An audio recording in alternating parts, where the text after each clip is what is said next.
கரங்களை உயர்த்தி ஹalleluya. அப்போஸ்தலர் நடவடிக்கைகள் 18வது அதிகாரம். அப்போஸ்தலர் நடவடிக்கைகள் 18வது அதிகாரம் அதனுடைய 9, 10 வசனங்களை வாசிக்க கேட்கலாம். கர்த்தர் பவுலுக்கு தரிசனமாகி, நீ பயப்படாமல் பேசு, மௌனமாய் இராதே, நான் உன்னுடனே கூட இருக்கிறேன், உனக்கு தீங்கு செய்யும்படி ஒருவன் உன்மேல் கை போடுவதில்லை. இந்த பட்டணத்தில் எனக்கு அநேக ஜனங்கள். நீ பயப்படாமல் பேசு, மௌனமாயிராதே. என்ன பேசணும்? பவுல் என்ன பேசிட்டு இருக்கிறார்? அதனுடைய 5வது வசனத்திலே சொல்லப்பட்டிருக்கிறது, பவுல் ஆவியிலே வைராக்கியம் கொண்டு இயேசுவே கிறிஸ்து என்று யூதருக்கு திருஷ்டாந்தப்படுத்தினான் என்று சொல்லப்பட்டிருக்கிறது. இதைதான் கர்த்தர் சொல்லுகிறார். இதை நீ பேசணும், இதை நீ பேசுறதுக்கு பயப்படாத, நான் உன் கூட இருக்கிறேன். ஏன் இதை பேசணுமா? கர்த்தர் சொல்லுகிறார், இந்த பட்டணத்திலே எனக்கு அநேக ஜனங்கள் உண்டு. எல்லாரும் நல்ல கவனமாய் விழிப்புடன் கவனத்தோடு சத்தத்தை கேட்கும்படி அன்புடன் கேட்டுக்கொள்ளுகிறேன். அத்தேனே பட்டணத்திலே ஊழியத்தை முடித்து கர்த்தருடைய நடத்துதலின்படி கொரிந்து பட்டணத்துக்கு பவுல் வருகிறார். அங்கே வந்து ஆக்கிலா பிரிஸ்கிலா என்கிற யூத குடும்பத்தை கண்டு அவர்களோடு தங்கியிருந்து கூடார பணியை செய்து கொண்டிருக்கிறார். கர்த்தர் நம்ம எந்த நிலையில வைத்திருக்கிறாரோ அதிலே மனரம்யமாய் இருக்க நாம் கற்றுக்கொள்ள வேண்டும். கூடார பணி செய்கிற அதே வேளையில அவனிடத்துல வெளிப்பட்ட ஒரு முக்கியமான காரியம் எதுவாய் இருந்ததென்றால் சுவிசேஷ பணி.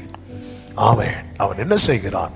ஆவியில் வைராக்கியம் கொண்டு அவன் கர்த்தரே இயேசுவே கிறிஸ்து என்று எல்லாருக்கும் அதை சொல்லிக் கொண்டிருக்கிறான்.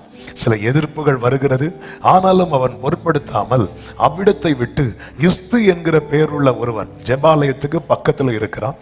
அவன் வீட்டிலே போய் தங்கி இருக்கிறான்.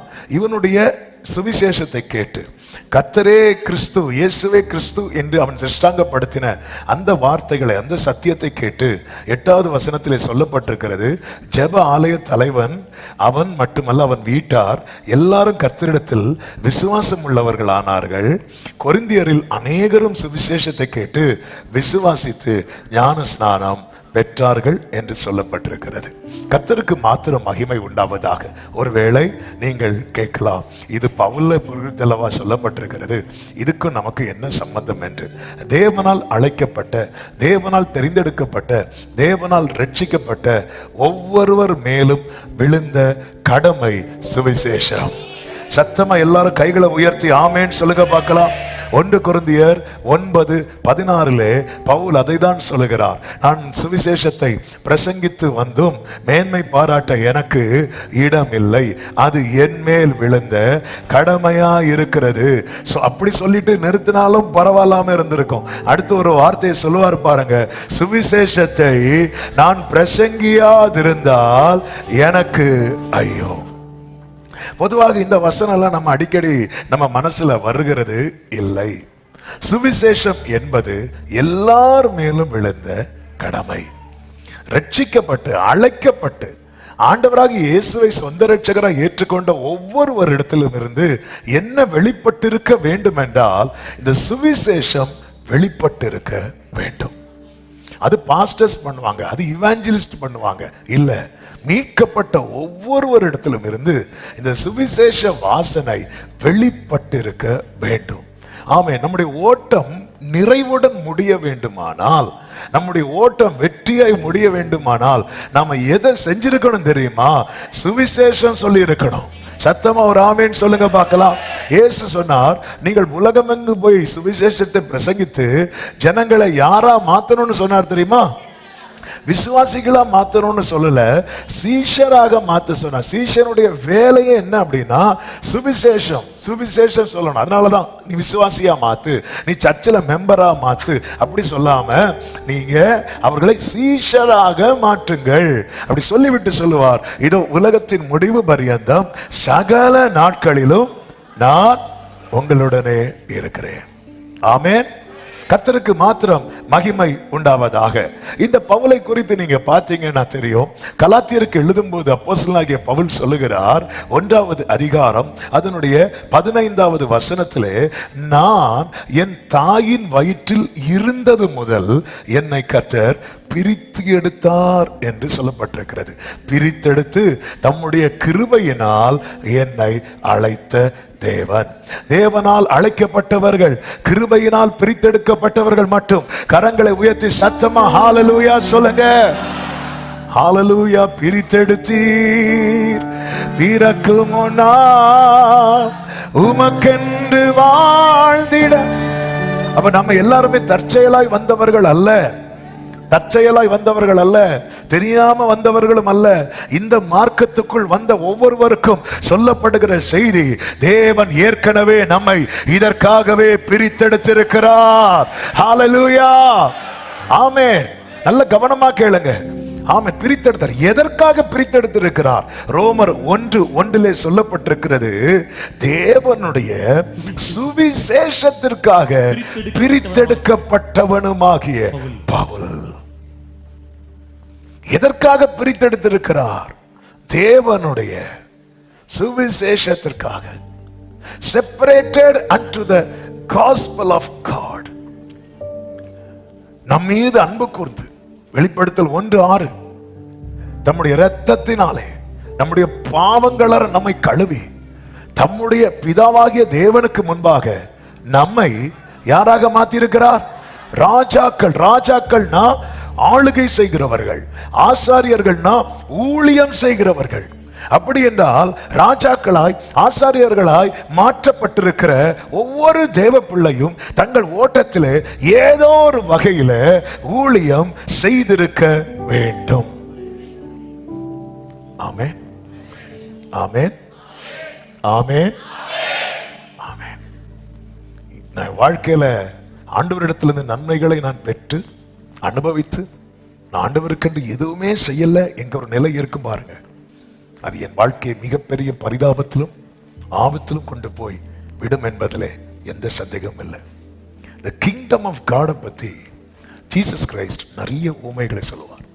அதுல ஒரு ஊமை தான், ஒரு எஜமான் சிலருக்கு 5 தாலந்து 2 தாலந்து 1 தாலந்து கொடுத்துட்டு போகிறதை சொல்லுவார். ஆமென். கொடுத்துட்டு போறார். கொடுத்துட்டு யார்கிட்டெல்லாம் கொடுத்துட்டு போனாரோ அவங்க கிட்ட கணக்கு கேட்க வந்தார். இதுதான் தேவராஜ்யம். தேவராஜ்யம் அப்படின்னாலே நம்ம என்ன ஒப்புவிக்கணும்? எல்லாரும் சொல்லுங்க பார்க்கலாம். கணக்கு ஒப்புவிக்கணும். அதனாலதான் பைபிள் சொல்லப்பட்டிருக்கிறது, எவனிடத்தில் அதிகம் கொடுக்கப்பட்டதோ அவனிடத்தில் அதிகம் கேட்கப்படும். கிங்டம் ஆஃப் காட் அப்படின்னாலே அதுல உள்ள ஒரு முக்கியமான காரியம் என்ன அப்படின்னா, நம்ம கணக்கு ஒப்புவிக்கணும். நீங்க ஆதியாகமம் முதல் இதை பார்க்க முடியும். காயினிடத்துல தேவ சமூகத்துல ஆராதிக்கிறவன் காயின். அந்த காயினிடத்துல கர்த்தர் கேட்டார். என்ன கேட்டார்? உன் சகோதரனாகிய ஆபேல் எங்கே கேட்டார். கேட்டார். அதற்கு அவன் கொடுத்த பதில் என்ன தெரியுமா? நான் என்ன அவனுக்கு காவலாளியோ? அவ்வளவுதான். மேல விழுந்துட்டு 7 சாபம். ஹalleluya. நாளைக்கு இதே போல தேவனை ஆராதிக்கிற தேவ பிள்ளைகளே, ஆமென், ஆண்டவர் சொல்றார், அவன் ரத்தம் கூப்பிடுது. பாதாளத்திலிருந்து ஐஸ்வர்யவான் கத்தினான், பாத்தீங்களா? ஆமென், ஆமென். நம்மோடு இருக்கிறவர்கள், நம்மோடு பழகினவர்கள், நாம் தினமும் சந்தித்து பேசுகிறவர்கள், அவர்களிடத்தில் ஒரு விசையாவது கிறிஸ்துவை குறித்து நாம் வெளிப்படுத்தவில்லை என்றால் அது இரத்தப்பழியாக அல்லவா மாறும்? ஆண்டவர் நாளைக்கு கேட்பார். அப்படி கேட்கும் போது நம்முடைய பதில் என்னவாக இருக்க போகிறது? பவுல் சொல்லுகிறார், ஆமென், தாயின் வயிற்றில் உற்பவித்தது முதல் என்னை பிரித்தெடுத்தார். எதற்காக பிரித்தெடுத்தார்? தேவனுடைய சுவிசேஷத்திற்காக. இதற்காக கர்த்தர் செய்த காரியம் என்ன தெரியுமா? முதலாவது கர்த்தர் அவனை சந்திக்கிறார். எப்படி சந்தித்தார்? அப்போஸ்தலர் 9வது அதிகாரம் அதனுடைய 3வது வசனத்திலே இப்படி சொல்லப்பட்டிருக்கிறது, அவன் பிரயாணமாய் போய் தமஸ்குவுக்கு சமீபித்த போது சடுதியிலே வானத்திலிருந்து ஒரு ஒளி அவனை சுற்றி பிரகாசித்தது. எல்லாரும் கைகளை அப்படி அசைச்சு ஒரு ஹalleluya சொல்லுங்க. இப்ப பவுல் எங்க இருக்கிறான் சொல்லுங்க?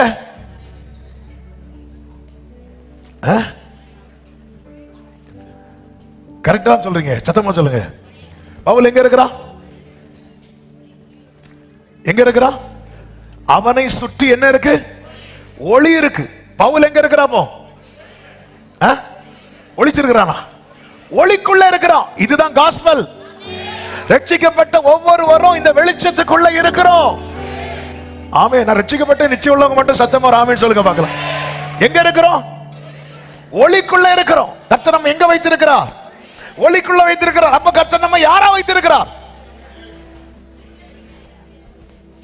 கர்த்தர் நம்ம எங்க வைத்திருக்கிறார்? ஒளிக்குள்ள வைத்திருக்கிறார். கர்த்தர் நம்ம இப்ப யாரா வைத்திருக்கிறார்? ஒளியாய் வைத்திருக்கிறார். ஆமென். விளக்கை கொளுத்தி மறைச்சு வைக்க கூடாது.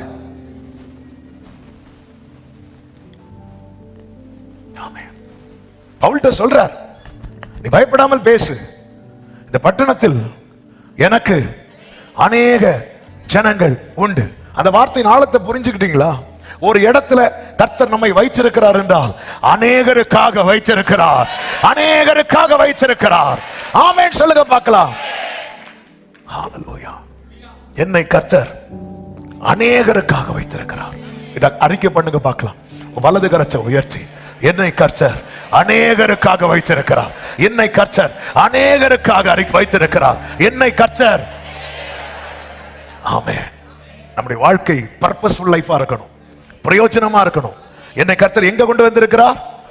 ஒளியின் இடத்துல. இதுக்குள்ள எல்லாரும் வந்திருக்கிறாங்களா? இல்ல. கர்த்தர் யாரை இந்த ஒளிக்குள்ள கொண்டு வந்திருக்கிறார்? தாயின் வயிற்றில் இருக்கும் போதே பிரித்தெடுக்கப்பட்டவர்கள். தேவன், அப்ப தேவன் பாருங்க, அவருடைய பிளான பாருங்க, அவருடைய நோக்கத்தை பாருங்கள். ஆமென். தேவன் நம்ம ஏற்கனவே தெரிந்தெடுத்திருக்கிறார், பிரித்தெடுத்திருக்கிறார். பிரித்தெடுக்கப்பட்ட நாம கால் போன போக்கிலும் மனம் போன போக்கிலும் நடந்து கொண்டிருந்தோம். அவர் பொறுமையா இருந்தார், அவருடைய வட்டத்துக்குள்ளே கொண்டு வருவதற்காக பொறுமையாய். சிலரை நயங்காட்டி எல்லாம் கொண்டு வந்தார். வலை போட்டு பார்த்தார், மாட்டாதவங்களை தூண்டில் போட்டு பார்த்தார். ஹல்லேலூயா. வலையில மாட்டி வந்தவங்க கொஞ்சம் சேஃபா வந்துருவாங்க. தூண்டில மாட்டி வந்தவங்க தான் செல்ஃபி போட்டோக்கு போஸ்ட் கொடுத்த மாதிரி இருப்பாங்க. ஆமென். சிலரை வலை போட்டு கொண்டு வந்தார், தூண்டில போட்டு கொண்டு வந்தார். எப்படியோ நம்மை தேவன் கிருபையினாலே அன்பின் கயிற்றாலே கட்டி இழுத்து இந்த ஒளிக்குள்ள நம்மை கொண்டு வந்து. இதுல என்ன ஒரு ஆச்சரியம் அப்படின்னா, பவுல் மட்டுமல்ல தமஸ்குவை நோக்கி பயணித்தது, பவுலோடு கூட இன்னும் சிலர் பயணித்தார்கள். ஆனால் இந்த ஒளிக்குள்ளே அகப்பட்டது பவுல் மட்டுமே. ஹல்லேலூயா. நம்மிலும் பெரியவர்கள், நம்மிலும் நல்லவர்கள், நம்மிலும் திறமையானவர்கள் இந்த பூமியில நம்மோடு பயணிக்கும் போது அந்த கிருபையின் ஒளிக்குள்ளே கர்த்தர் என்னை அகப்பட வைத்தார்னு சொல்றவங்க நல்ல கரங்களை தட்டி எதற்குமே உதவாத என்னை நன்றியோடு நம்மளை பார்க்கும் போதே தெரியணும், ஓ ஜீசஸ், இவங்க எவ்வளவு நன்றி உள்ளவங்களா இருக்கிறாங்க. இந்த ஒளிக்குள்ளே நம்மை வைத்திருக்கிறார், இந்த ஒளிக்குள்ளே வைத்திருக்கிறார். ஆமென்.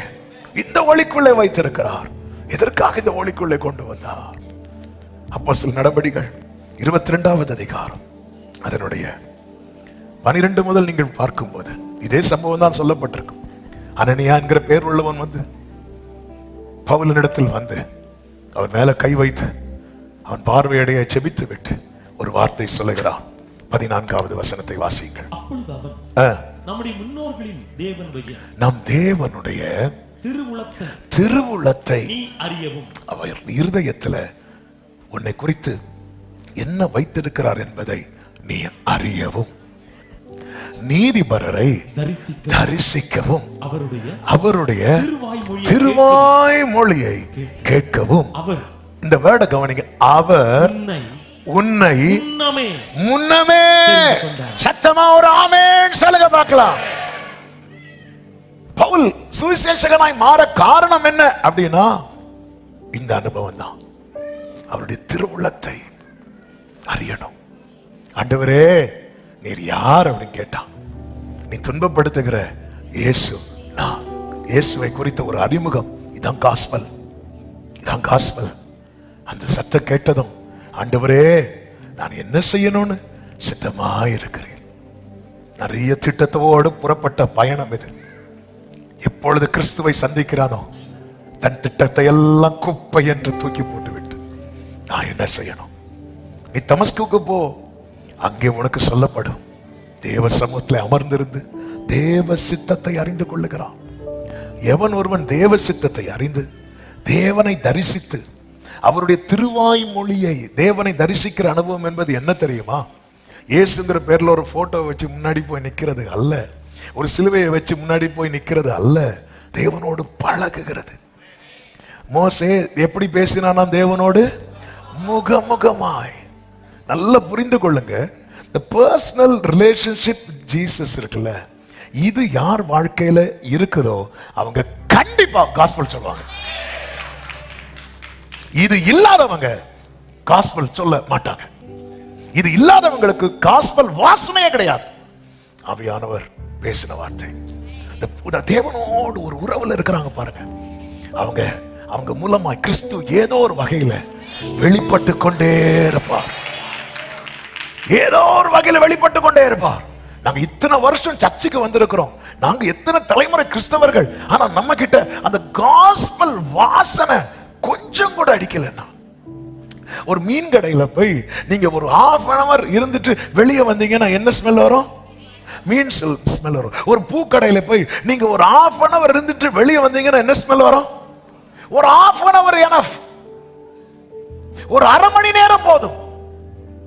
ஆமே, அந்தந்த இடத்துல போய் கொஞ்ச நேரம் இருந்துட்டு வெளியே வந்தா அந்த ஸ்மெல் வரும். ஒரு ஹாஸ்பிட்டல்ல போய் நீங்க கொஞ்ச நேரம் ஒரு half an hour போயிட்டு வெளியே வந்தீங்கன்னா உங்ககிட்ட அந்த மெடிசின் ஸ்மெல் வரும். ஒரு அரை மணி நேரம் போதும், ஒரு அரை மணி நேரம் போதும்.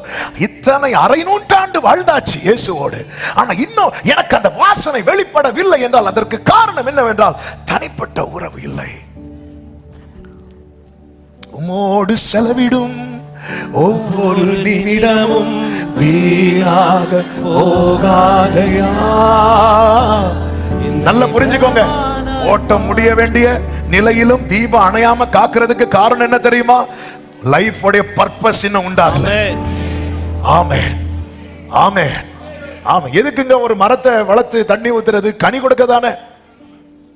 ஆண்டவரே, கோவிட்ல போயிருக்க வேண்டிய ஆண்டவரே, அல்லது இப்படி ஒரு ஆக்சிடென்ட்ல போயிருக்க வேண்டியவன், இந்த ஒரு வியாதியில போயிருக்க வேண்டியவன், என்ன கிருபையாய் மீட்டு காத்தீரே. பவுல் சொல்லுகிறார், இந்த தேகத்தை விட்டு பிரிந்து கிறிஸ்துவுடனே இருக்க எனக்கு ஆசை உண்டு. ஆகிலும் இந்த தேகத்தில் நான் குடியிருப்பது உங்களுக்கு அதிக அவசியம் என்று எண்ணி. அது அவசியம். ஆண்டவர் அநேகருக்காக நம்மை வைத்திருக்கிறார், அநேகருக்காக நம்மை வைத்திருக்கிறார். என் மூலமாய், நம் மூலமாய் கிறிஸ்து எவ்விதத்தில் ஆகிலும் வெளிப்படுகிறாரா? இந்த கேள்வியோடு இந்த செய்திக்குள்ளே போக விரும்புகிறேன். எவ்விதத்தில் ஆகிலும். ஃபாதர் அழகா பாடி இருக்கிறாங்க, ஊரெல்லாம் சொல்லிடுவே உலகமெங்கும். பிரியமானவர்களே, கண்ண மூடி திறக்கிறதுக்குள்ள நம்ம லைஃப் போயிரும்.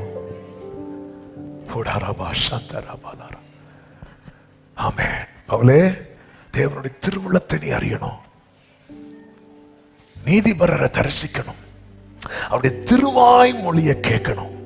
இதற்காக அவர் முன்னமே உன்னை தெரிந்து கொண்டார்.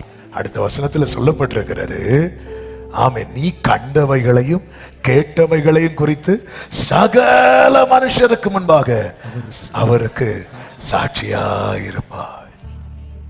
ஆமென், சகல மனுஷருக்கு முன்பாக.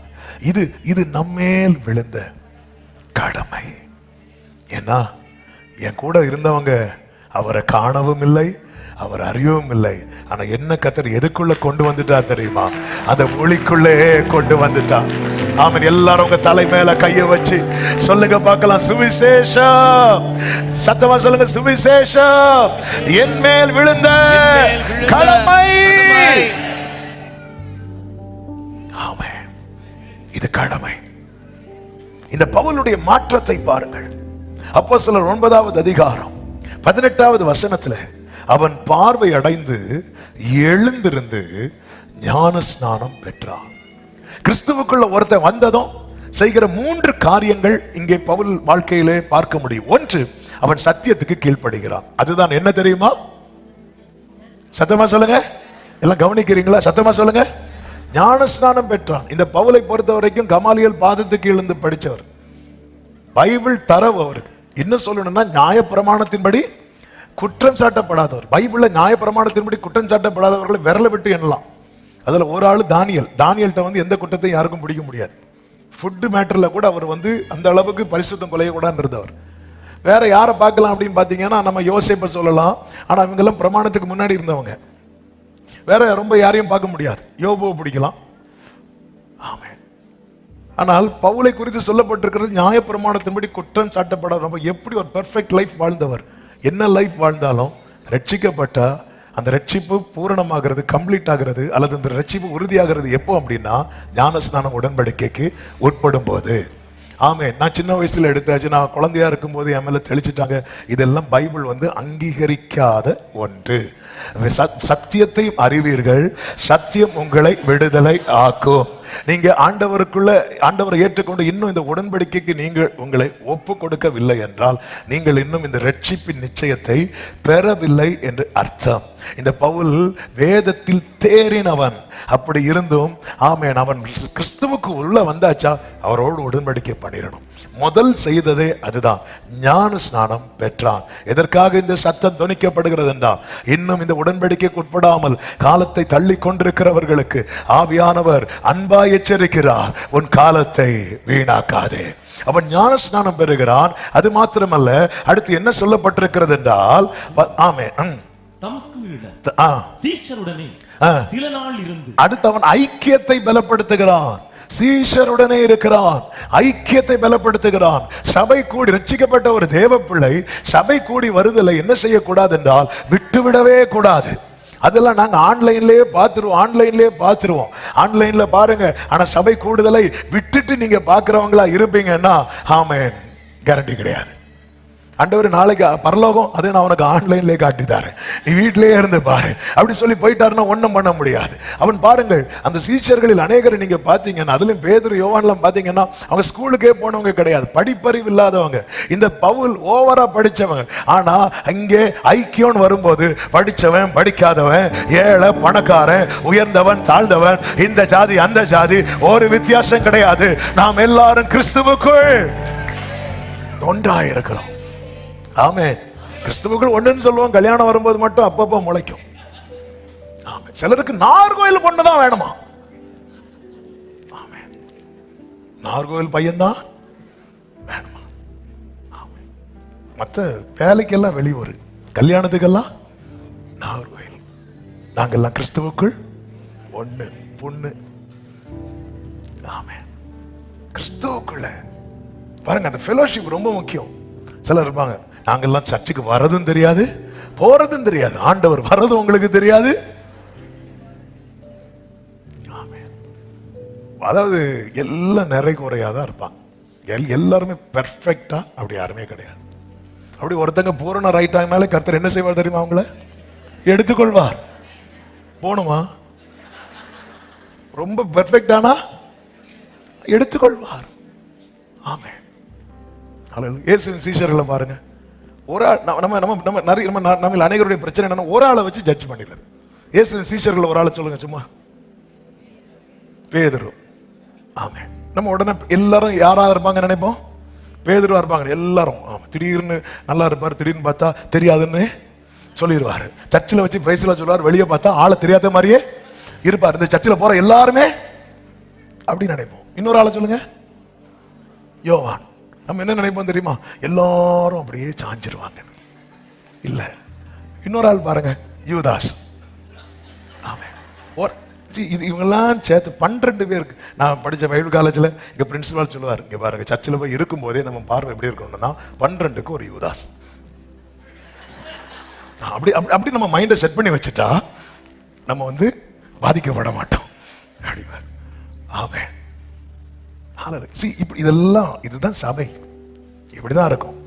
என்னைக்கு ஆவியானவர் கையில எடுத்தாரோ இவங்க எல்லாம் ஒன்னா நின்னுட்டாங்க. அது இங்க வர எல்லாருமே அப்படிதான், இவங்க எல்லாருமே இப்படிதான். சர்ச்சைக்கு போற இந்த பேச்செல்லாம் ஆமென் நிறைய. அதாவது அவருடைய நுகத்துக்குள்ள ஏன் தோளை சேர்க்கணும் அப்படின்னா, ஒண்ணு நான் அவர் இருக்கிற உயரத்துக்கு வளரணும், அது எட்டாத காரியம். இல்லைன்னா அவர் நான் இருக்கிற லெவலுக்கு கீழே இறங்கணும், அது அவருடைய கிருபை. அவர் இறங்கி வந்து என் ஷோல்டருக்கும் அவர் ஷோல்டருக்கும் ஈக்குவலா அந்த நுகத்துக்கு என்னை உட்படுத்தின அந்த கிருபைய நல்ல கரங்களை தட்டி தேவனுக்கு மகிமை. ஆமேன் சொல்லுங்க பார்க்கலாம். சத்தம் ஆமேன் சொல்லுங்க பார்க்கலாம். ஆமேன். அந்த ஐக்கியத்தை விடக்கூடாது. அவன் உடன்படிக்கைக்கு உட்பட்டு ஐக்கியத்தை தொடருகிறான். 20வது வசனத்திலே சொல்லப்பட்டிருக்கிறது, தாமதமின்றி கிறிஸ்து தேவனுடைய குமாரன் என்று ஆலயங்களிலே அவன் சுவிசேஷம் சொல்ல ஆரம்பிக்கிறான். ஆமென். அப்ப ஒரு ரட்சிக்கப்பட்ட ஒளிக்குட்பட்ட ஒரு தேவ பிள்ளை சத்தியத்துக்கு கீழ்ப்படியணும், ஐக்கியத்துல பலப்படணும், சுவிசேஷம் சொல்லணும். சத்தமா ஆமென் சொல்லுங்க பார்க்கலாம். நம்மளால எந்த விதத்துல கிறிஸ்துவை வெளிப்படுத்த முடியுமோ அப்படி ஒரு சான்ஸ் கிடைக்கும் போது அந்த இடத்துல இயேசுவின் நாமத்தை, சுவிசேஷம்னா என்ன அப்படின்னா, ஆமென், மார்க்கு சுவிசேஷம் 1:1 சொல்லப்பட்டிருக்கிறது, தேவனுடைய குமாரனாகிய ஆமென் இயேசு கிறிஸ்துவினுடைய சுவிசேஷம். வாட் இஸ் காஸ்பல் அப்படின்னா, காஸ்பல்னாலே ஜீசஸ் கிரைஸ்ட், அவ்வளவுதான். ஜீசஸ் கிரைஸ்ட் இதான் காஸ்பல். கலாத்தியர் 1:7 சொல்லப்பட்டிருக்கிறது, வேறொரு சுவிசேஷம் இல்லையே. நமக்கு சான்ஸ் கிடைக்கிற இடத்துல ஆமென், அதாவது ஜீசஸை பத்தி சொல்றேன் தெரியுமா, அதான் காஸ்பல். வேற யாரை பத்தி சொல்றதும் காஸ்பல் கிடையாது. அதை புரிந்து கொள்ள வேண்டும். காஸ்பல்னால யார்தான்? சத்தமா சொல்லுங்க, ஜீசஸ். ஆமா, இந்த கிறிஸ்துமஸ் சீசன் கிறிஸ்துமஸ் கொண்டாடலைனாலும் தப்பு கிடையாது.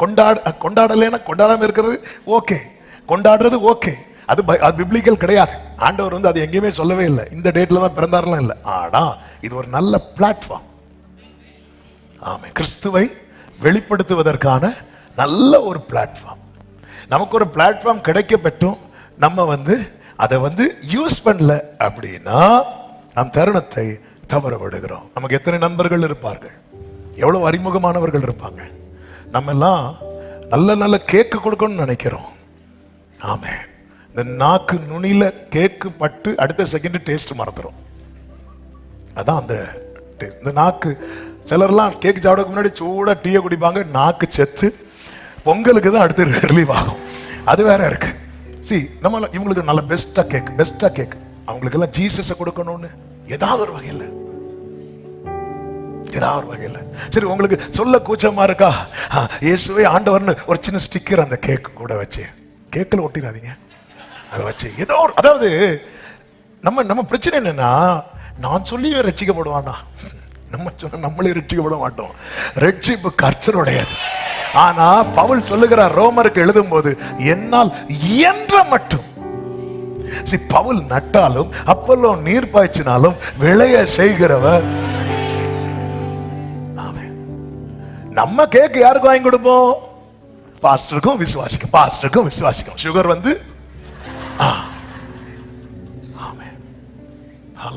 ஏதோ 2 பேருக்கு. இந்த பாரம் வரணும்னா பாதம் ஒன்றே வேண்டும், இந்த பாரில் எனக்கு மட்டும். தேவ சமூகத்துல ஒருத்தன் அமர்ந்து நான் என்னப்பா செய்யணும் அப்படின்னு வெயிட் பண்றான் பாருங்க, அவனுக்கு தான் இந்த பாரம். நீங்க எனக்கு என்னப்பா செய்வீங்கன்னு சொல்லி அவரை டார்ச்சர் பண்றவங்களுக்கு இந்த பாரம் வராது. ஆமென். தேவனை பற்றி வேறொரு சுவிசேஷம் இல்லை.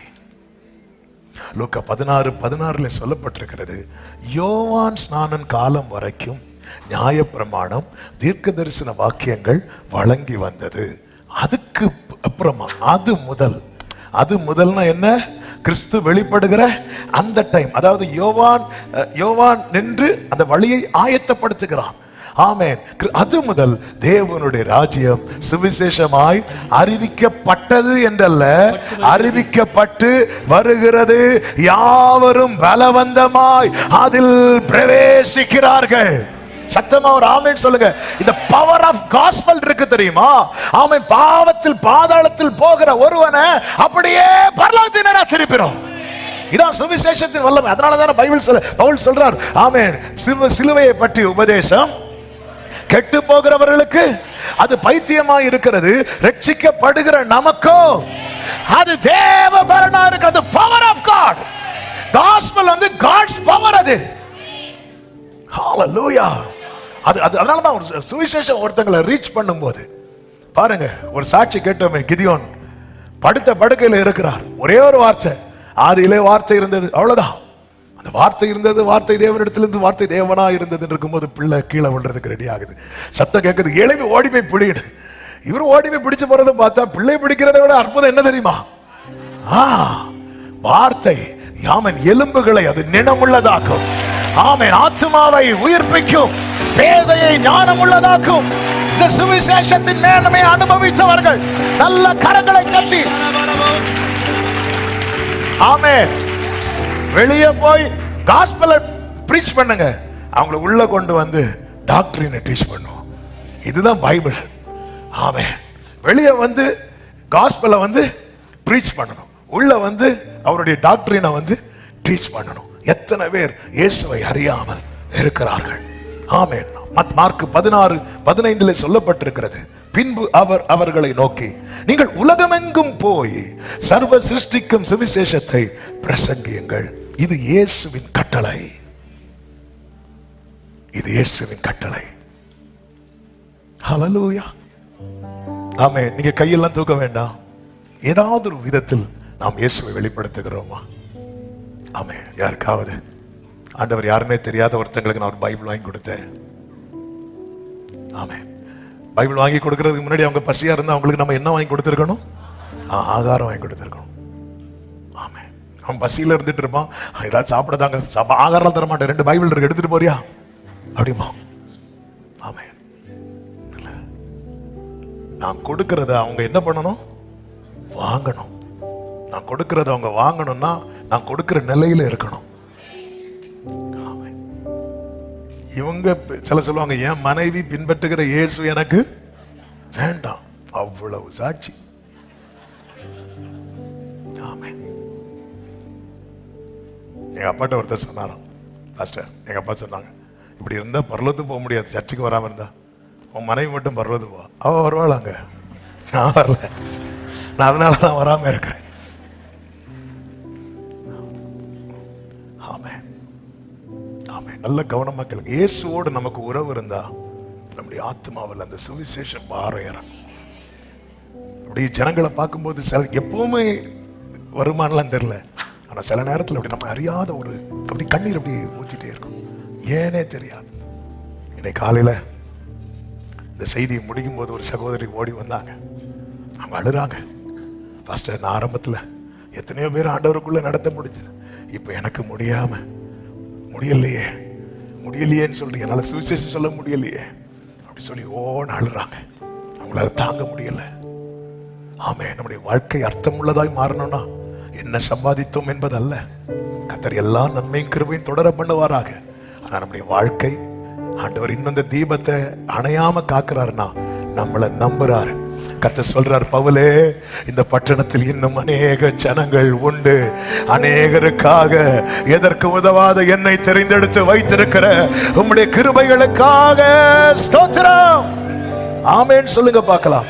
பவுல் இயேசுவே கிறிஸ்து என்று எப்படி திருஷ்டாங்கப்படுத்தினான் என்று ஒரு 3 நிறைய இருக்கிறது, ஆனால் 3 நிலையை மட்டும் சொல்லி ஜெபிக்க விரும்புகிறேன்.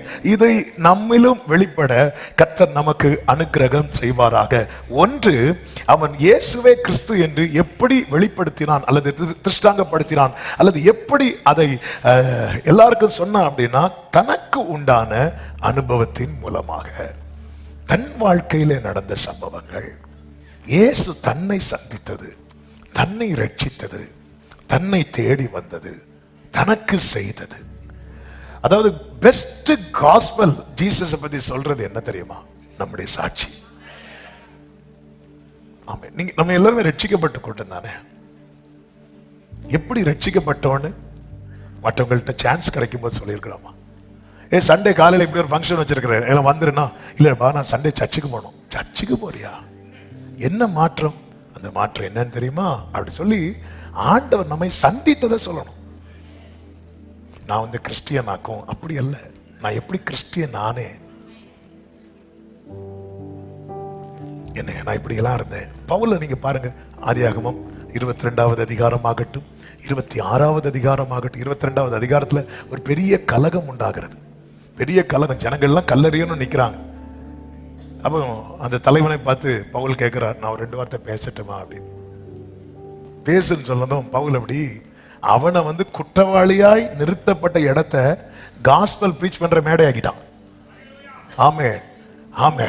ஒரு நாள் இந்த வேத பகுதியை படிக்கும் போது ஆண்டவர் உறுதியா தந்த வார்த்தை என்ன அப்படின்னா, ஆமே, உனக்கு சுவிசேஷம் சொல்லணுங்கிற வாஞ்ச பெருகிட்டுனா அதுக்கான பிளாட்ஃபார்மை நான் உனக்கு ஏற்படுத்தி தருவேன். ஆமே, சுவிசேஷம் சொல்லணும் அப்படிங்கிற ஒரு வாஞ்ச உங்களுக்குள்ள பெருகிட்டுன்னா உங்களுக்கு பிளாட்ஃபார்ம் ரெடி ஆயிட்டுன்னு அர்த்தம். ஆமேன்னு சொல்லுங்க பார்க்கலாம். அப்படியே கையை மாத்திரம் எல்லாரும் கேட்கும் போது அவன் என்ன சொல்றான் அப்படின்னா, அந்த இடத்துல கிரீக்கு ஹீப்ரூலாம் இல்லை, ஹீப்ரூ லாங்குவேஜ்ல பேசுறாரு, அவருக்கு லாங்குவேஜ் பேசுறாங்க. அவன் சொல்றாரு, நான் எப்படி இருந்தேன் தெரியுமா, உங்களை மாதிரி தான் நானும் இருந்தேன். ஆமே, நானும் அப்படிதான் இருந்தேன். ஆனா நான் போற வழியில அவர் என்னை சந்தித்தார். அந்த மகிமையின் ஒளி என்னை சுற்றி பிரகாசித்தது. அவன் என் கண்ணில் இருக்கிற செதில் போய் நான் பார்வையடைந்தேன், நான் மீட்கப்பட்டேன் அப்படி சொல்லி அவர் சாட்சியை சொல்றார். ஆமே, ஒரு பிறவி குருடனுக்கு கர்த்தர் சுகத்தை கொடுப்பார் தெரியுமா? அவனுடைய காஸ்பல் என்ன காஸ்பல் தெரியுமா? அவன் ஜெபாலய தலைவரெல்லாம் கூப்பிட்டு கேட்கறாங்க, ஏய் நீ சொல்லு, அவன் உனக்கு என்ன பண்ணான், இயேசுவை எப்படியாவது குற்றம் கண்டுபிடிக்கும். அவன் சொல்லுவாங்க, இங்க பாருங்க, எனக்கு அதெல்லாம் தெரியாது.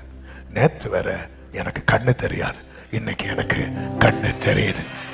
ஹல்லேலூயா. ரட்சிக்கப்பட்ட தேவ பிள்ளைக்கு இவ்வளவு சொல்ல முடியுமா?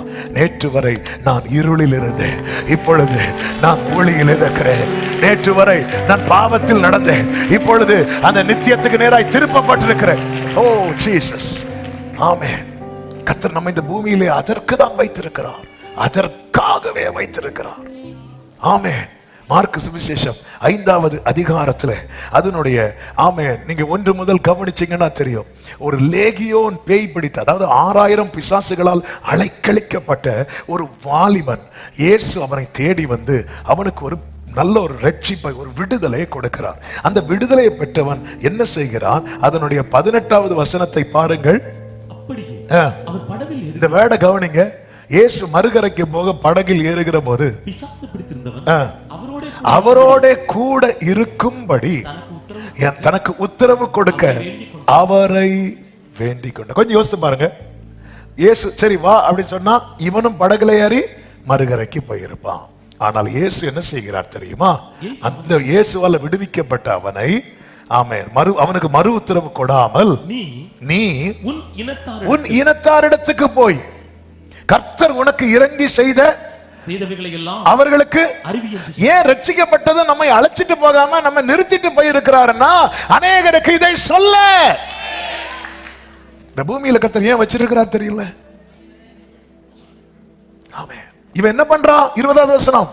அந்தபடி அவன் போய் இயேசு தனக்கு செய்தவைகளை எல்லாம் தெக்கப்போலி என்னும் நாட்டில் பிரசித்தம் பண்ண தொடங்கினான். எல்லாரும் ஆச்சரியப்பட்டார்கள். கரங்களை உயர்த்தி ஆமென் சொல்லுங்க பார்க்கலாம். அவன் விரும்பினது அவரோடு கூட போயிடணும் மறுகரைக்கு. ஆண்டவர் சொன்னார், இல்ல நீ நிக்கணும். ரட்சிக்கப்பட்டவர்களை கர்த்தர் ஒவ்வொரு இடத்துல வைத்திருப்பது எதற்கு தெரியுமா? கர்த்தர் இறங்கி செய்ததை சொல்வதற்கு. நம்ம உடனே நினைக்கலாம், அப்படி ஆண்டவர் என்ன செஞ்சார்? நம்ம என்னைக்கு ரட்சிப்பை பிரஷியஸா பார்க்க ஆரம்பிக்கிறோமோ அதுக்கப்புறம் மற்ற ஆசீர்வாதங்களை எளிதில் நாம் சுதந்திரிக்கிறதுக்கு ஏதுவாகும். இதை ஒரு தேவ பிள்ளை புரிஞ்சுக்கணும். சால்வேஷனை பிரஷியஸா பார்க்கிறவங்களுக்கு ஒரு நன்மை கூட குறைவிடாது. ஆமென். இந்த பூமியில கிடைத்த பெரிய சொத்து என்ன அப்படின்னா ரட்சிப்பு. ரட்சிக்கப்பட்டவங்க மட்டும் சத்தமா ஆமென். ஹல்லேலூயா. ஹல்லேலூயா. கர்த்தர் எவ்வளவு நல்லவர். அத பிரஷியஸா பார்க்கிறவங்களுக்கு மீதி எல்லாம் சிம்பிளா முடிஞ்சிரும், ஈஸியா கிடைச்சிரும், ஒன்றுமே குறைவில்லை. இதுதான் சீஷர்களுடைய சாட்சி. அதை ரொம்ப மேன்மையா பார்க்கணும். அவன் கேட்கிறான், நானும் உங்க கூட வரேன். அப்படித்தானங்க நம்ம ரட்சிக்கப்பட்டு ஞானஸ்நானம் எடுத்து அந்த உடன்படிக்கைக்கு உட்படும் போது எவ்வளவு பயபக்தியா தேவனிடத்தில் அர்ப்பணிப்போம். அப்படியே நம்மளை தூக்கிட்டு போனா அப்படியே போயிடலாம். ஆனா போகாம நம்மளை வச்சிருக்கிறார். எத்தனை மரண கண்ணிகளை தாண்டி வைத்திருக்கிறது எதற்கு தெரியுமா? கர்த்தர் உனக்கு இறங்கி செய்தத போய் சொல்லு. பவுல் அதனாலதான் அகிரிப்பா ராஜா கிட்ட சொல்லும் போதும் அப்படியே சொல்றேன், நான் எப்படி இருந்தேன் தெரியுமா? ரொம்ப துன்பப்படுத்தினவனா இருந்தேன், என்னால பாதிக்கப்பட்டவங்க தான் நிறைய. அது அப்படிப்பட்ட என்னை முன்னமே தெரிந்தெடுத்து.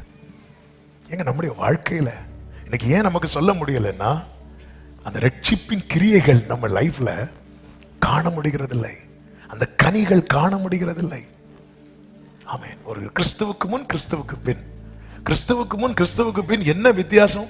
ட்ரெஸ் மட்டும் மாறி இருக்கு, சுபாவம் மாறவே இல்லை. எப்படி சொல்ல முடியும்? ஆமென். மீசை மாறி இருக்கு, ஆசை மாறல. நகை மாறி இருக்கு, பகை மாறல. என்ன வந்தாலும் இவங்க கிட்ட பேசவே மாட்டோம். எப்படி சொல்ல முடியும்? கொஞ்சம் யோசித்து பாருங்க. நீங்க ஒருத்தங்களை ரொம்ப பகைச்சு பேசாம இருக்கிறீங்கல்ல, அவங்களுக்கு சுவிசேஷம் உங்க மூலமா தான் சொல்வது ஆண்டவருக்கு சித்தமா இருக்குன்னு வைங்களேன். என்ன செய்வோம்? அனனியாவுக்கு யாரை பிடிக்காது தெரியுமா? பவுல பிடிக்காது. கர்த்தர் அனனியா வீட்டுக்கு வரார். அனனியாவே நீ போ, ஆண்டவர் அவன் பொல்லாதவன், நீ போ, நான் தெரிந்து கொண்ட பாத்திரம். வேண்டாம் ஆண்டவர், அவன் என்னெல்லாம் பண்ணான் தெரியுமா? நீ போ அனனியாவே. ஆமென். ஏங்க, ஒளியினால பார்வை எடுக்க தெரிஞ்ச ஆண்டவருக்கு இன்னொரு ஒளி அனுப்பி பார்வையை கொடுக்க தெரியாதா? ஆனா சிலருக்கு சிலர் மூலமாக வைத்திருப்பார். ஆமென். அதனாலதான் யாவரோடும் சமாதானமாயிருங்க, யாவரோடும் சமாதானமாயிருங்க. யாவரோடும். உங்களுக்கு அப்படி கசப்பு, வைராக்கியம், பகையெல்லாம் வந்து ஆண்டவர்கிட்ட போய் சொல்லுங்க. அப்பா, எனக்கு இந்த நபரை பிடிக்க மாட்டேங்குதுப்பா, அந்த நபரை தூக்குங்கப்பான்னு இல்லை, அந்த எண்ணத்தை தூக்குங்கப்பா. ஆமென். நம்ம ஜெபம்லாம் ஃபுல்லா ஆண்டவரே வந்து ஃபைட்டர் ஆக்கிடுவோம். ஆமா, ஆண்டவரே இந்த ஆள் இப்படி போற வழியில, தமஸ்குக்கு போற வழியில ஒருத்தங்க அப்படிதான் சொன்னாங்க. அவங்க பையனை, பாஸ்டர், ஆண்டவர் வந்து என் பையனுக்கு காலை முறிச்சு போடுறேன்னு ஜெபம் பண்ணுங்க, வீட்டில் இருக்க மாட்டேங்கிறான். ஆமென். நம்மளை உள்ள தள்ளுறதுக்குள்ள அவ்வளவு ஜெப குறிப்புகளும் வரும். இன்னொருத்தவங்க சொன்னாங்க, ஆமென், ஒரு புருஷனுக்கு மனைவிக்கு பயங்கர பிரச்சனையில ஓங்கி அடிச்சுட்டாரு போல. போன் பண்ணி, பாஸ்டர் என் புருஷன் சீக்கிரம் போகணும்னு ஜெபம் பண்ணுங்க, அவருக்கு பிரஷர்லாம் ரொம்ப ஜாஸ்தியா இருக்கு. என்ன பிரச்சனை? அடிச்சுட்டாரு பாஸ்டர். இப்படி இல்லை, நமக்கு வருது கசப்பு, வைராக்கியம், பகை. ஆண்டவர்கிட்ட போய், ஆண்டவர் எனக்கு உங்களை பிடிக்கவே மாட்டேங்குது, உங்களை பார்க்கவே பிடிக்கல, இந்த எண்ணத்தை மாற்றுங்க. இப்படிதான் ஆண்டவர் கட்டு தருவார். நீங்க பழக ஆரம்பிச்சிட்டீங்கன்னா, நீங்க பழக ஆரம்பிச்சிட்டீங்கன்னு வைங்களேன், அப்படி அவர்கிட்ட பேசிட்டு இருக்கும்போது நீங்க அவருக்குன்னு ஒரு பலி செலுத்த நினைப்பீங்க தெரியுமா? அதை வச்சுட்டு போய் ஒப்புரவாயிருவீங்க. பவுலுக்கு ஆரம்பத்துல மார்க்கு வந்து ரொம்ப கோபம் வந்துடும். மார்க்கு ஒரு காரியத்தை நிமித்தம், அதனால மார்க்கு என் கூட கூட்டு வர மாட்டேன்னு சொல்லிட்டு அதில் தான் பவுலுக்கும் பர்னபாவுக்கும் கிளாஷ் ஆகும், போயிடுவார். ஆனா திரும்ப தீமோத்தேயுக்கு எழுதும்போது சொல்லுவாரு, மார்க்கை கூட்டிட்டு வா அப்படின்னு. அது நடத்தணும்னா எல்லாருக்குள்ள கோபம், வைராக்கியம் வருங்க, அது வந்து தங்களுக்குள்ளே தங்க விட மாட்டாங்க கிறிஸ்துவோடு உறவாடுகிறவர்கள். நமக்கு சிலரை பிடிக்காது, சிலர் பண்றதெல்லாம் பார்த்தா நமக்கு வந்து நம்ம கண்ணை முன்னாலே அவங்க நினைவாதான் வரும். சில டைம் பாருங்க, சிலர் பண்றதை மறந்துடும், திடீர்னு அவங்க நமக்கு முன்னாடி வருவாங்க பாருங்க, அப்போ நம்முடைய முகம் கார்மேகமாக மாறும்.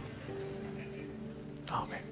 சரி, அந்த டைம்ல வரும்போது ஆண்டவர்கிட்ட ஓப்பனா அதை பழக்கம் தான் சொல்லுவோம்.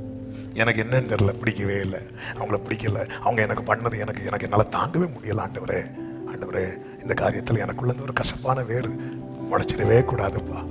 யாவரோடும் சமாதானம். ஆமென். சுவிசேஷம் சொல்லுகிறவர்களாய் சபை மாறட்டும். சத்தம் ஆமென் சொல்லுங்க பார்க்கலாம். ஆமென். ஒரு கேள்வியை முன் வைக்கிறேன். இத்தனை வருடத்துல ஒரு நபருக்காவது நான் சுவிசேஷம் சொல்லி ஆண்டவர் சமூகத்துல வந்து அட்லீஸ்ட் வந்து பாருங்கள் என்றாவது சொல்லி நான் ஒரு நபர் ஆண்டவர் சமூகத்துல கொண்டு வந்திருக்கிறேன் அப்படின்னு சொல்ல முடியுமா? அல்லது சிலர் வந்து ஓர் பரிசுத்தமா எங்க சர்ச்சுக்கு மட்டும் வந்துடாதீங்க அப்படி சொல்றோமா? ஆண்டவர் சமூகத்துல வாங்க. ஆமென். சிம்பிள் காஸ்பல் பாருங்க. பேதுரு, லூக்கா 5வது அதிகாரம், அதுல வெறுமையான படகுல பேதுரு இருக்கும்போது இயேசு அந்த படகை பார்த்து, ஏற்கனவே 2 படகு வெறுமையா இருக்கிறது, அதுல ஒரு படகை பார்த்து, அது யாருடைய படகா இருக்கிறது? சீமோனுடையதா இருக்கிறது. கர்த்தர் அந்த படகுல உட்காருகிறார். பேதுரு இடம் கொடுக்கிறான். பேதுரு இடம் கொடுக்கிறான் இயேசுவுக்கு. இப்பொழுது இயேசு பேசுகிறார். படகு எங்க போகிறது? ஆழத்துக்கு போகிறது. இப்பொழுது இயேசு சொல்லுகிறார், ஆழத்திலே வலைய போடு என்று. ஆழத்திலே வலைய போடும் போது வலை கிளியத்தக்க மீன்கள் இருக்கிறது. அப்ப பேதுருவின் படகு நிரம்பிட்டு பேதுரு என்ன பண்ணுகிறான் பாருங்கள். 7வது வசனத்தை பாருங்கள். அப்பொழுது மற்ற படகில் இருந்தவர்கள் சைகை காட்டினார்கள். அவர்கள் வந்து 2 படகுகளும் அமிழத்தக்கதாக நிரப்பினார். கைகளை உயர்த்தி ஒரு ஆமென் சொல்லுங்க பார்க்கலாம். இவ்வளவுதான் காஸ்பல். என் வாழ்க்கையில இயேசு வந்தார் பாத்தியான்னு கை காட்டினா போதும் அடுத்த போட்டு நிரம்பிடும். ஆமென். அந்த போட்டு யாருடைய போட்டு? யோவானுடைய போட்டு, யாக்கோபுடைய போட்டு. சீமோன் இயேசுவை ஃபாலோ பண்ணும்போது பின்னாடி இவங்களும் கூட வராங்க. ஆமென். ஹல்லேலூயா. என் வாழ்க்கையில பாரு, என் வாழ்க்கை நம்ம வாழ்க்கையை காட்டணுங்க. இயேசு வர்றதுக்கு முன்னாடி எவ்வளவு வெறுமையா இருந்து பாத்தியா? இயேசு வந்த போற பாரு, அவருடைய வார்த்தைக்கு இடம் கொடுத்ததும் எப்படி நிரம்பி இருக்கு பாரு. சைகை காட்டினா அவ்வளவுதான், கை காட்டினாலே போதும். பாரு என் லைஃப், என்னுடைய 2 வருஷத்துக்கு முன்னாடி என் வாழ்க்கை எப்படி இருந்து பாரு, நேற்று நான் எப்படி இருந்தேன் பாரு, இன்னைக்கு நான் எப்படி இருக்கிறேன் பாரு. ஆமென். பெரிய பெரிய வசதி இல்லாம இருக்கலாம், ஆனா இவ்வளவு சமாதானமா இருக்கிறது தெரியுமா? இவ்வளவு சந்தோஷம். இன்னைக்கு இதெல்லாம் நமக்கு இல்லாததுனால சொல்ல முடியல. முதல்ல ரட்சிப்பு நமக்கல்லவா தேவை. ஏதோ கூட்டத்தோட கூட்டமா வந்து முங்கி எழும்பி இருக்கிறோமா? ஆமென். 18 வயசு ஆச்சு, ஒழுங்கா ஞானஸ்நானம் எடு, எக்ஸாம் ஃபெயில் ஆயிருவேன். ஆமென். ஹல்லேலூயா. ஞானஸ்நானம் எடுக்கலன்னு உனக்கு பொண்ணு கிடைக்காது. சிலர் அதனாலேயே எடுக்காம இருக்காங்க. நம்ம ஒவ்வொரு காரணத்தை வச்சு இவ்வளவுதான். இப்படி சைகை காட்டினாங்களாம், கை காட்டினாங்களாம், அவ்வளவுதான். நம்ம வாழ்க்கையில இயேசு இருந்தா நம்முடைய அசைவிலேயே சுவிசேஷம் வெளிப்படும். நம்முடைய பார்வையிலேயே சுவிசேஷம் வெளிப்படும். நம்முடைய பிரசன்ஸ்ல ஆமென். நம்முடைய வாழ்க்கையில உண்டாகிற அனுபவம் அதை சொல்லணும். ஆமென். இரண்டாவதாக வேத வாக்கியங்கள் மூலமாக அப்போஸ்தலர் 17வது அதிகாரம் 2-3 வசனங்களிலே சொல்லப்பட்டிருக்கிறது. பவுல் தன் வழக்கத்தின்படி அவர்களிடத்தில் போய் 3 ஓய்வு நாட்களில் வேத வாக்கியங்களின் நியாயங்களை எடுத்து அவர்களுடனே சம்பாஷித்து பாடுபடவும் எழுந்திருக்க வேண்டியதென்று நான் உங்களுக்கு அறிவிக்கிற இந்த இயேசு கிறிஸ்து என்று காண்பித்து திருஷ்டாந்தப்படுத்தினார். வேத வாக்கியங்கள், அதாவது அந்த யூதரை பொறுத்த வரைக்கும் அவங்க பழைய பாட்டு எல்லாம் அவங்க ரொம்ப தெய்வீகமாய் வைத்து வழிபடுகிறாங்க, படிக்கிறாங்க. அதுல கிறிஸ்துவை குறித்து சொல்லப்பட்டதை அவன் வெளிப்படுத்துகிறான். ஆதியாகமத்தில் ஸ்திரீயின் வித்து துவங்கி மல்கியாவில் நீதியின் சூரியன் வரைக்கும் இயேசு கிறிஸ்துவை இவர்தான்பா, இந்த உன் வித்துக்கும் ஸ்திரீயின் வித்துக்கும் சொல்லப்பட்டிருக்குல்ல, அது வேற யாரும் இல்ல, அது இயேசுதான் அப்படின்னு அவன் எடுத்து சொல்லுகிறான். அவன் எடுத்து சொல்வதற்கு காரணம் அவன் வேத வாக்கியங்களை நம்புகிறான். வசனத்தை நம்பணும். இயேசுதான்ப்பா. எல்லாரும் சொல்லுவாங்க இயேசுவுக்கு 2000 வயசு தான் ஆச்சு. இது இயேசுவுக்கு முன்னாடியில ஒண்ணும் கிடையாது. சகலமும் அவராலும் அவர் மூலமாயும் அவருக்காகவும் உண்டாயிற்று. 2000 வருஷத்துக்கு முன்னாடி இயேசு மாம்சமா இந்த பூமியில வந்தார்னா இருக்கு. வந்தார், அதுக்கு முன்னாடியே இருக்கிறார். ஆதியில வார்த்தை இருந்தது, அந்த வார்த்தை தேவனிடத்தில் இருந்தது, அந்த வார்த்தை தேவனா இருந்தது. சில இன்னைக்கு கிறிஸ்தவர்களுக்கு கூட தெரியல. உங்க இயேசுக்கு 2025 வயசு தானே ஆச்சு. எங்க ஆள் அதுக்கு முன்னாடியே உள்ளவர். 2000 வருஷத்துக்கு முன்னாடி இயேசு மனுஷகுமாரனாய் வந்தார். அவர் வந்தார்னா அதுக்கு முன்னாடி இருந்தார்னு அர்த்தம். ஆமென்.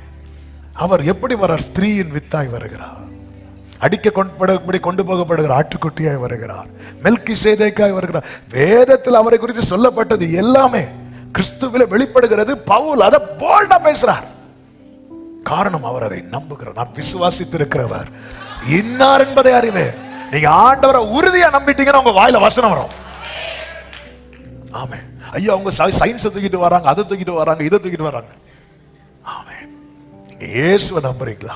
இதுல சொல்லப்பட்டவர் இயேசுதான். அது உங்களை சுவிசேஷம் சொல்ல வைக்கும். அது மற்றவர்களுக்கு முன்பதாக உங்களை, ஆமென், பேதுரு யோவான் பேசுகிற தைரியத்தை கண்டபோது என்ன சொன்னாங்க தெரியுமா? இவர்கள் இயேசுவோடு இருந்தவர்கள். ஆமென் சொல்லுங்க பார்க்கலாம்.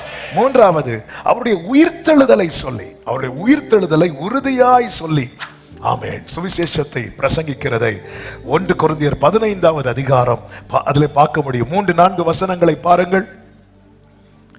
நான் அடைந்ததும் உங்களுக்கு பிரதானமாக ஒப்புவித்ததும் என்னவென்றால் கிறிஸ்துவானவர் வேத வாக்கியங்களின்படி நமக்காக நமது பாவங்களுக்காக மரித்து அடக்கம் பண்ணப்பட்டு வேத வாக்கியங்களின்படி உயிர்த்தெழுந்து கேவாவுக்கு 12 தரிசனமானார். 8வது வசனத்திலே எல்லாருக்கும் பின்பு எனக்கும் தரிசனமானார்.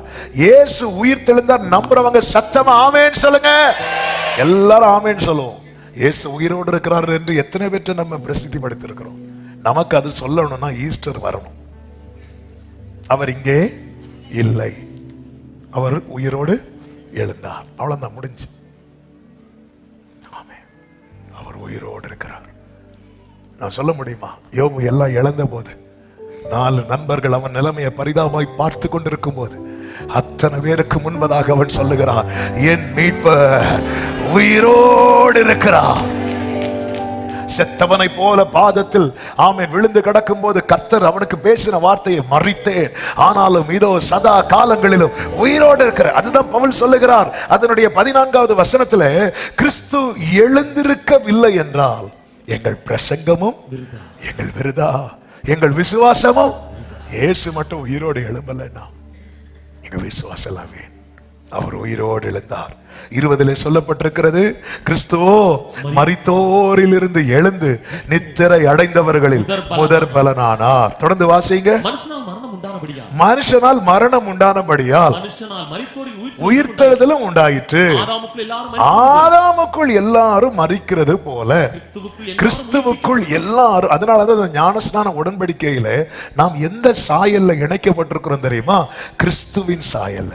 அதன் அடையாளமாக தான் அவருடைய சரீரம் அடக்கப்பட்டதின் அடையாளமாக, அந்த பழைய மனுஷனை களைந்து போடுவதின் அடையாளமாக தண்ணீரில் மூழ்கி அவர் உயிரோடு எழுந்ததின் அடையாளமாக நாம் தண்ணீரிலிருந்து எழும்புகிறோம். இது அதற்கு ஒப்பனையாக, அதற்கு அது ஒரு நிழலாக, ஒரு அடையாளமாக இந்த ஞான ஸ்நானம் செய்யப்படுகிறது. தண்ணீரில் மூழ்கி எழும்புகிறோம். கிறிஸ்து அடக்கம் பண்ணப்பட்டு உயிர்த்தெழுந்ததின் அடையாளம், அந்த உயிர்த்தெழுதலின் சாயல்ல. அப்போ ஞானஸ்நான உடன்படிக்கையில நாம் மரணத்தின் சாயல்ல இணைக்கப்பட்டு உயிர்த்தெழுதலின் சாயல்ல இணைக்கப்பட்டிருக்கிறோம்.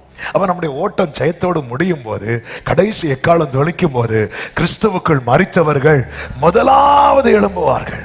இங்கே சொல்லப்பட்டிருக்கிறது, அவனவன் தன் வரிசையிலே உயிர்ப்பிக்கப்படுவான். முதற் பலனானவர் கிறிஸ்து, பின்பு அவர் வருகையில் ஆர்டர் சேஞ்ச் ஆகாது. ஆனா எல்லாம் ஒரு செகண்ட்ல நடக்கும். ஆனா அதே ஆர்டர். நீங்க இந்த ஆர்டரை நீங்க கவனிக்கணும்னா எபிரேயர் 11 படிக்கணும். ஆமென். அதாவது அந்த வரிசையை பார்த்தீங்களா? ஆபேல்ல இருந்து வருது. ஆர்டர் சேஞ்சே ஆகல பாருங்க.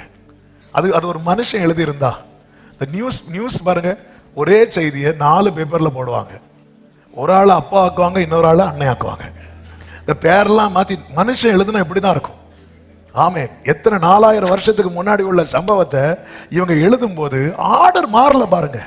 ஏன்னா அவங்க எல்லாம் உயிர்த்தெழக்கூடியவங்க. அவங்க தேவனுக்குள் விசுவாசத்தினாலே அவர்கள் ஓட்டத்தை ஜெயமாய் முடித்தவர்கள். ஆர்டர் மாறாது. அதெல்லாம் சொல்லிட்டு தான் வேதம் சொல்லுகிறது, மேகம் போன்ற இத்தனை திரளான சாட்சிகள் சூழ்ந்திருக்க. இந்த ஆர்டர் முதற் பலன் யாரு? கிறிஸ்து உயிரோடு எழுப்பிட்டார். பின்பு அவர் வருகையில் அவருடையவர்கள் உயிர்ப்பிக்கப்படுவார்கள். இந்த நம்பிக்கை பவுலை பேச வைத்தது. வேத வாக்கியங்கள் மேல இருக்கிற நம்பிக்கை பவுலை பேச வைத்தது. தன் வாழ்க்கையில அவர் பாராட்டின கிருபை பவுலை பேச வைத்தது. தேவ பிள்ளைகளே, நமக்கு எத்தனை கிருபை பாராட்டி இருக்கிறார். 2 வசனத்தை வாசித்து செபிக்க விரும்புகிறேன். அப்போஸ்தலர் 20:24 அப்போஸ்தலனாகிய பவுல் இப்படி சொல்லுகிறார், ஆகிலும் அவைகளில் ஒன்றையும் குறித்து நான் கவலைப்பட மாட்டேன், என் பிராணனையும். அடுத்த வார்த்தை எல்லாரும் கவனிங்க, என் ஓட்டத்தை சந்தோஷத்தோட முடிக்கவும். எத்தனை பேருக்கு ஓட்டம் துக்கத்தோடு முடியணும், சந்தோஷத்தோடு முடியணும்? எல்லாரும் சந்தோஷத்தோடு முடியணும் தான் வருமோ? ஓட்டம் சந்தோஷத்தோடு முடியணும்னா நாம் என்ன செய்யணும் தெரியுமா? தேவனுடைய கிருபையின் சுவிசேஷத்தை பிரசங்கம் பண்ணணும். உங்க ஓட்டம் சந்தோஷமா முடியணுமா? நீங்க கிருபையின் சுவிசேஷத்தை 4 பேர்ட்ட சொல்லி ஆகணும். நீங்க 4 பேர்ட்ட ஆண்டவரை பத்தி சொல்லிட்டீங்கன்னா தைரியமா சொல்ல முடியும், இந்த நோட்டம் ஜெயத்துடன் முடியும். அந்த நீங்க எந்த கல்லறை தோட்டத்துக்கு போங்க, எல்லா கல்லறையிலையும் மேக்சிமம் எழுதப்பட்ட வசனத்துல ஒன்று என்ன தெரியுமா? கிறிஸ்து எனக்கு ஜீவன், நல்ல போராட்டத்தை. யாரு இறந்தாலும் அப்படிதான். ஆமென்.